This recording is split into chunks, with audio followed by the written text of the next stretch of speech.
daa war a agressé Liss. waaw Ada daa war a agressé Liss. Ada moo war a agressé. waaw amul lenn bii grand midi nii. bu muy dee Ada Fass day agressé Liss. da koy agressé. parce que Liss poids bii nii bu dee poids bii la yóbbu ca làmb ja bu ko Ada agressé bëre du feeñ day sëgg rëpp. barke yàlla day sëgg rëpp. bilaa walaay. bilaa walaay. waay leer naa ne. Ada agressé Liss. waaw. Liss day rëpp. barke yàlla day sëgg rëpp. Omar. leer naa lay wax. ma yaakaar ne Liss moom moo war a attaqué. wóor na yàlla laa la wax dama la koy waxaat léegi. li ngeen xalaat contraire bi la maanaam Ada moo war a agressé Liss gis nga Liss xeexam bii nii mu ne da koy xeex. Ada moo ko war a agressé. par force Liss day bàyyi day yéen dafa am ngeen seetaanu da ngay seetaan Liss Lac Rose bi mu agressé Liss dóor bi dalu lu mu def daa daw song ji bàyyiwu leen ci xel wala. diggante Liss ak kan. Lac Rose bi mu njëkkee dóor yi daal daa daw dugg. song doo ko génnaat ci la génnaatee soo ko dóor mu dal. noonu la combat ba demee. kon jeex na léegi bu demee Ada dama koy agressé. waaw parce que combat boobu yaakaar naa bi Liss ci biir Lac Rose génnee Fass am na ko doon def ay tuus yaa tax war nga ni grand Aline Gueye Lac Rose bii nii lii ma gis bu deful ndànk Liss Ndiago da koy dóor mu daanu. Zos Liss Ndiago man maa woo Aline Gueye ne ko Aline mu naa ma ne ko da koy dóor mu daanu.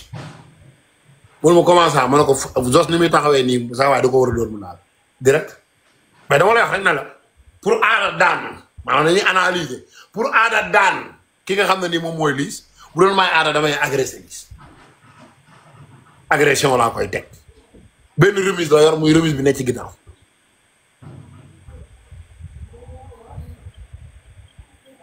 kan moo yor remise. mais ki yor remise bi Liss remise la yor.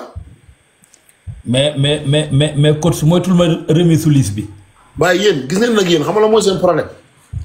nit mbër day dóor mbër mu daanu benn yoon ñaari yoon après ñu ne non day dóor mu daanu doomu daanu moo fi daxal dóor mu daan anamu ay yooyu noonu xam kan ngeen koy wax maanaam ku xamul xeex man tey jii su ma ñëwee ci xeex dëgg ne la Liss il est nul ne la Ada il est nul dama la koy wax direct te su may analyser damay analyser ñoom seen xeex seen niveau xeex fi mu toll fa laay waxee moo tax ma ne la Liss remise la yor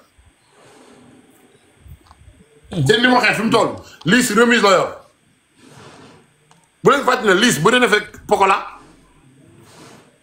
Pokola daa dóor Liss mu daan mais Liss li mu dóor Pokola daan na. combat bu rëy. dama lay laaj ndax Liss li mu dóor Pokola daa daan.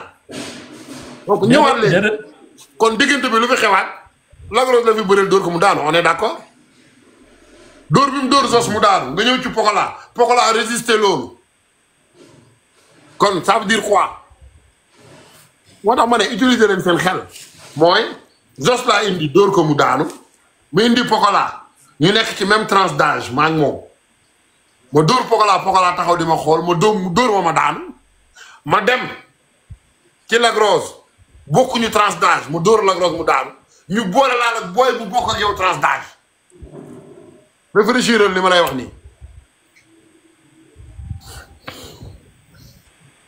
macha allah léegi Liss aussi ban moo ko war ci combat bi ak bu jugee ci combat bi ak. ban moo bi Liss jël xeexam du jaar yoon. xam ngeen xam nga ngeen comprendre le développement musculaire décale la trajectoire des coups de poing. développement musculaire dafay décaler trajectoire de coup de poing. léegi loolu ku xamul boxe nga moom ngay wax ay affaire bagage maa ngi jégalu mais réalité bi laa lay wax ne la Liss xeexu attaque am dafa yéex maanaam attaque xeex ni dafa yéex buy reculer remise da ci nekk à l'aise Ada Fass kañ nga mës a gis mu tànc Ada Fass ci xeex dëggu kan amul. ku ñëw ci biir làmb mook Ada Fass mu di tànc Ada Fass ci xeex dëggu amul. xamulu tax toujours da ngay sóor bëre ba ndax ca xeex ba moom day daw bëre ci Liss ku mën a bëre la.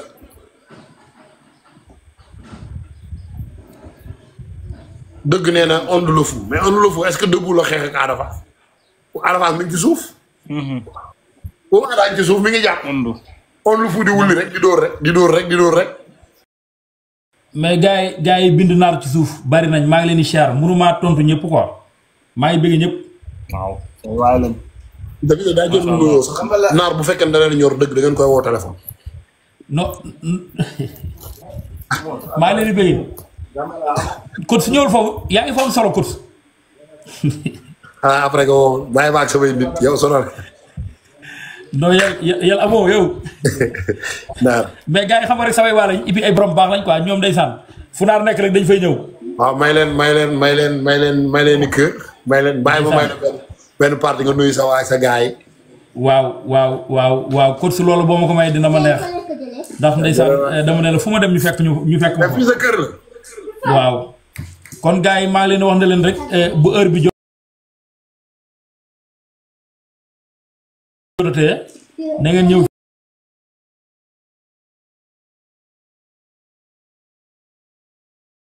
fii direct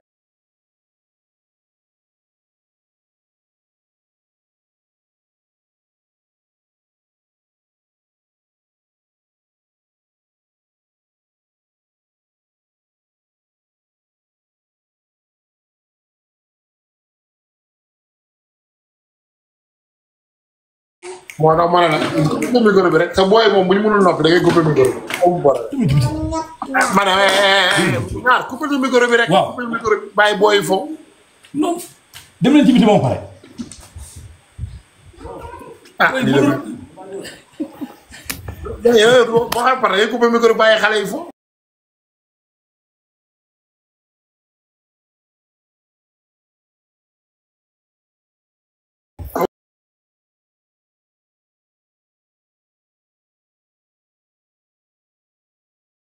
ñu analyser ci ñaari combat ñetti combat wu xeex man doxewuma noonu mbër mu nekk ak caractère am mbër mu nekk ak li nga koy tegal ci taabal bi Ada li muy teg ci taabal bi ci wàllum xeex doo ko gaaw a maanaam doo ko tans ci xeex Coly Faye tëlewut xeex de Coly Faye mel ni mbër dégguñu la tëlewul xeex waaye ba mu day ak Ada xeex bi da ko réer. waaw moom laa lay wax parce que Ada position maanaam positionnement wu Ada Fass mooy tayaloo mbër mu xeex ak moom gisoo Zarko xeexutoon ak Ada. Lac de Guiers xoolal Lac de Guiers. la xeexkat.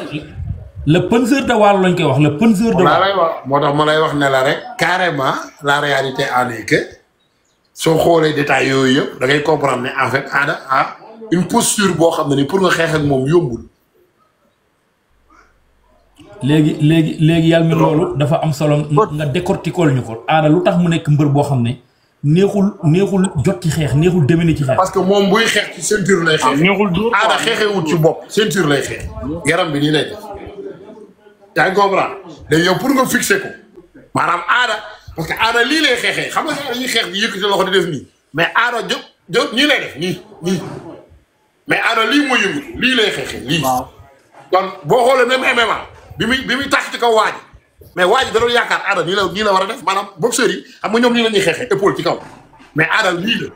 même Tafa lii lay joué donc lii pour nga dóor ko mu dal ci kanam c'est très compliqué te nag loolu du ñëpp ñoo ko man dafa mbër dañ ko éliminer xeexam Ada da ko éliminer xeex bi. waaw moom laa lay wax nee naa wax Ada dafa dajeeg ay dóorkat. Ada moo pour dajale ay dóorkat que Liss en général mooy dóore. waaw. yaa ngi comprendre donc la réalité a nekk damay bëgg rek maanaam bu ñuy analyser nañ teg li nga xam ne moo nekk ci table bi quoi te loyal. léegi. macha allah solo Omar Ba ñëwal.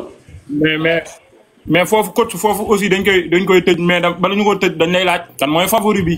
aussi Ada Fass Liss Ndiago kuy favori Liss Ndiago. bah oui mooy favori. parce que moom moo nekk ci victoire.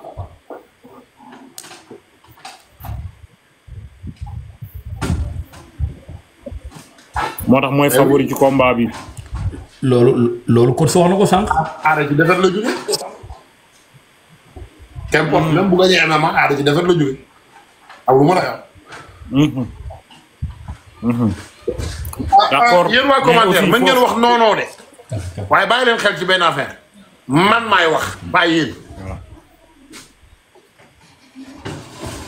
waaw coach de foofu noonu lu am solo lay wax. toujours dama leen koy répété. dinaa leen bi yéen waxoo leen de man maay wax.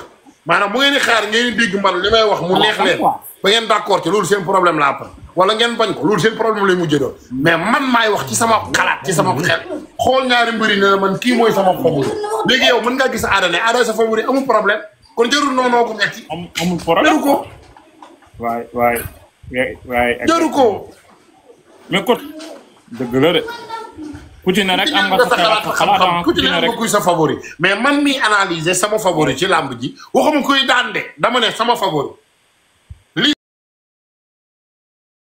moom moo jógee ci victoire aada moo nekk ci défaite donc psychologiquement Liss Ndiago aura plus de confiance ci kaw Ada Fass. Donc, favoritisme, c'est de valoriser tes compétences à ce moment-là. Vous dites que vous êtes sportif. Vous avez dit que ratio des combats. Liss Ndiago est une dynamique. Ada dafa couper, gagner couper. Ramenez ça. Quand Liss est favori normalement. mais coach commentaire aussi ba ñu gën ko am na ñuy laaj ba xam kan Zoss mbër la dafa yor licence.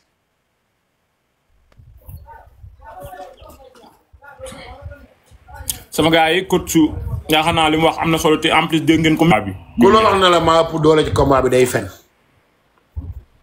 nee naa la doole doo ko gis.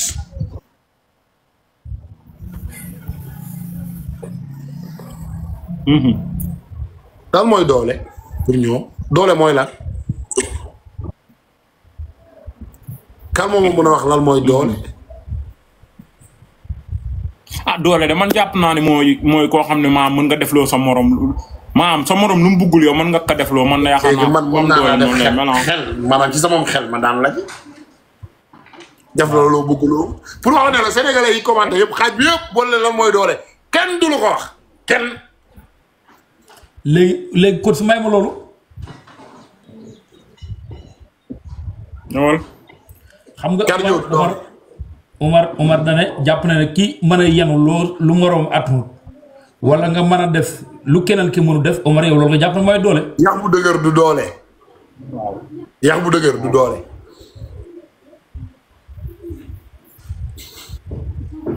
doole mooy koo jàppanteel nii mu daaneel sa loxo man doon jàpp ne kooku mu lépp doole.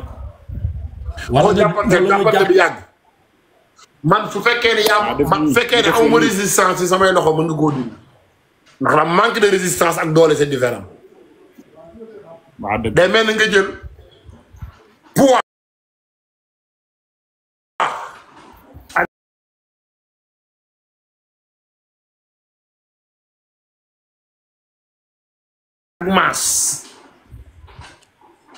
masse volume poids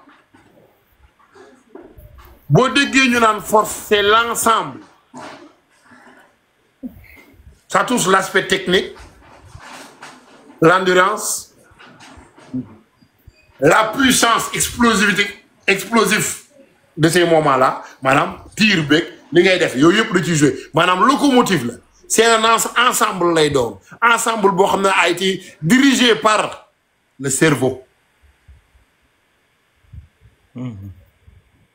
Day melni kérok ñu né lan fit, lan moy fit. Boy bi amul fit non boy bi amul fit lan mooy fit est-ce que am na sénégalais bu lay expliquer lii mooy fit non boy bi amul fit lan mooy fit. mais coach Bakary loolu. ñoom ñii moom laa leen wax moo tax ma ne ngir yàlla rek su ma dee analyser man sama xel laay waxee. waaye leer na ma man li may wax boo demee ci encyclopédie da nga ko fay fekk. parce que dafa leer maanaam c'est palpable lan mooy fit maanaam c'est palpable.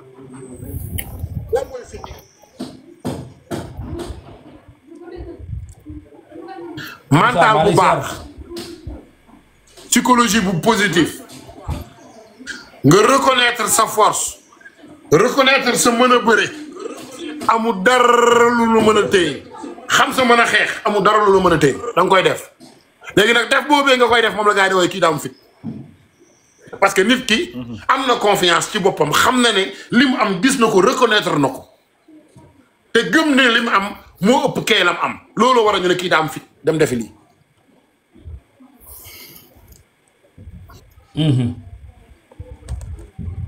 daa ma dégg moo tax ma gars yi bokkuñu fu ñuy analyser ah ki amul fit waay kii tapette la oui ki tapette mooy kii doute ses compétences kii douté ki tapette ki ragal ah non du ma ko songoo nii parce que xam naa ne côté boobu aw ma fa point fort eh du ma ko def du ma ko mës a def ñu ko yow tapette nga waa yow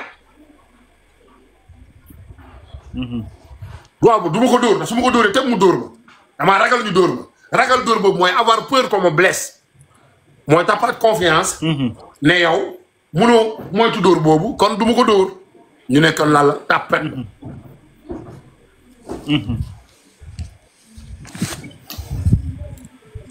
naar waaw Omar dégg nañ xam-xam yom man dama la koy wax léegi pour nga dégg bu baax waaw damaa bëgg a wax sénégalais yi ku nangul léegi na seen xol jeex ba loolu ma ci neex jeex xamul ko waykat bi waxee nañ nangul yàlla mi nañ ne kii jàmbaar la li muy wax ci sport di ko développé di ko génne ay secret yoo xam ne duñ ko dégg ci ko yàlla sàkk waaye yow amul nangu déggoo ma wax kon nangu de fii la mburu mi tàng fii boo bëggee dégg dëgg man teggil la man su ma waxee ba pare ba man nañ ma teggil la ba man ma teggil nangu nañ sax mais yàlla dañoo nangu xanaa kay nga nangu feeñal man moom dama ne man moom képp ku wóoru rek man su ma waxee ba pare soo bëggee woon sénégalais yi kii li muy wax amul teggil teg fa dara teggil rek teg fa dara boo ko defee ñu jubu kese ii moom neex bañ nangu foofu macha allah macha allah mais Omar Bao am na loo xam ne force ñu leeral ko ci kanamu sénégalais yi maanaam Sénégal dañoo am ku mel ne coach Yalmin gisaatuma ko feneen ci keneen te loolu sama baat n'importe lam fu ma toll mën naa ko wax waaw muy wax ci sport loo xamante ni njëriñu mbër yi la te mbër yi dañoo bëgg ku mel ne coach Bakary amuñu ko woon gisuñu ko woon tey bu ñu ko yàlla indalee tey war nañoo xam kan mooy coach Bakary wëral Sénégal wëral man dama bëgg rectifier foofu ku mel ne Yalmin man soxlawu moo man ñu xam waaw encore waaw man bugguma man ñu xam ma du man la ñuy xam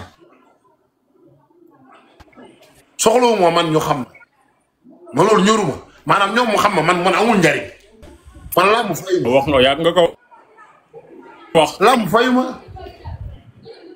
laa mu damaa fay laa mu fayu ma man nañ échange rek échange la rek maanaam li may wax dafa am ñuy d'accord ñu du d'accord man nangu leen ko amul problème waaye kenn mënumaa xañ sama charte droit liberté d'expression kenn